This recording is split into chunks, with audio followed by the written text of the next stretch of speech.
Good evening, everyone. I'm your host, Albert Franks, welcoming you to Weekly Fandom Debate. Today we'll be doing something a little different. Usually in the past, we have pitted a fan from one fan base against a fan from another fan base, but that has led to, shall we say, heated arguments.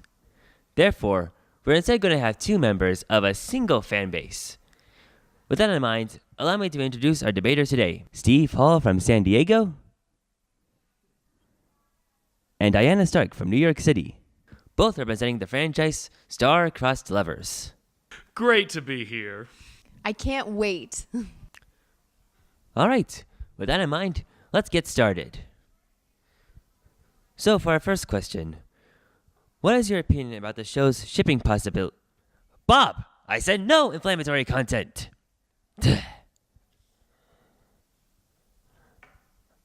Okay, for our real first question, what is the best character in the show and why?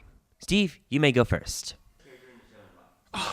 Well, it has to be James. He goes from a meek and humble private in the Universal Foundation to one of its captains. And he's just a supporting character. I mean, there's nothing better than seeing a really meek and humble person as a supporting character go through this arc, you know? It's just amazing. Diana, your response? Well, for one thing, that's not character development. That's character progression.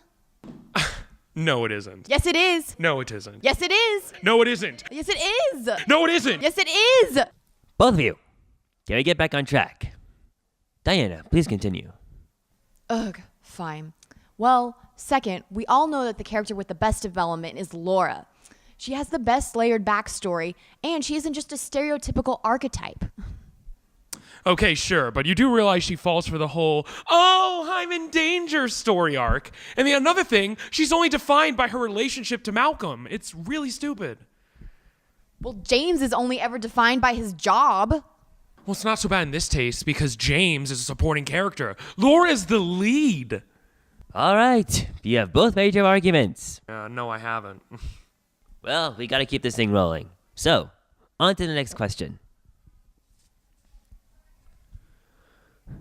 Within the context of the late 90s television series, what is the best story arc and why? Diana, you may go first this time. I mean, it's gotta be the one where they join the space pirates in rescuing the king. It's such an emotional arc, and they weren't afraid to kill off a main character. Steve, your response? Okay, sure, whatever. That arc is really cool, but you seem to be forgetting the whole arc where they destroy the samurai homeland. That one is so much better. They really delve into mature themes about the fragility of peace, and it's just so beautiful. And it's not all cartoony and it's meaningful, you know? It's also where the series jumped the shark, remember? Jump the shark? Even then, it doesn't say anything about the arc itself. An arc that involves the revelation that Lily watches Malcolm while he's sleeping? I'm afraid we're not allowed to discuss those things on the air. Well, at least the characters don't go off for training for 2 years because the actors don't want to be in it anymore. Hey! I don't want to have to stop this debate from getting out of hand again. And besides, I'm personally a fan of that story arc with the teenage Grim Reapers in a civil war fighting for Planet Keeman. No one likes that arc. Now, on to the next question. What is the best movie trilogy in the franchise? Oh no. The first one. The third one. What? And it starts. Well, I think the third trilogy is the worst trilogy in the history of cinema. And the only reason why you like it is because you're all lovey-dovey for Leo Lyon and everyone knows it. Well, I think that it's the best trilogy in the franchise, and you're just a heartless monster. Well, it's hard to desperately not cling to nostalgia when they just kill off the characters for craps and giggles like they do in the third one. And it's hard not to be too nostalgic when you go back to the theater and realize the movies haven't aged well in the slightest. Well, I think.